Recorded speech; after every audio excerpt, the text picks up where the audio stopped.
আর নয় কলকাতা, শ্রীলেদার এখন রানাঘাটে। হ্যাঁ বন্ধুরা, ঠিকই শুনেছো, আজ 18ই জুলাই, আর আজ কিন্তু হয়ে গেল রানাঘাটে শ্রীলেদার শোরুমের ওপেনিং।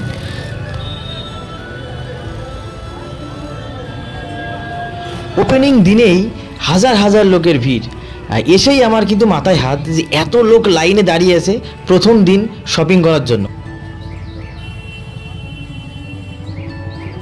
ঢোকার পথেই শোরুম থেকে একটা জলের বোতল আমাদের দিল। প্রায় 1 ঘন্টা লাইন দেওয়ার পর আমরা গেটের সামনে এলাম। গেটটা খুলে দেওয়ার সঙ্গে সঙ্গে ভিতরে প্রবেশ করলাম।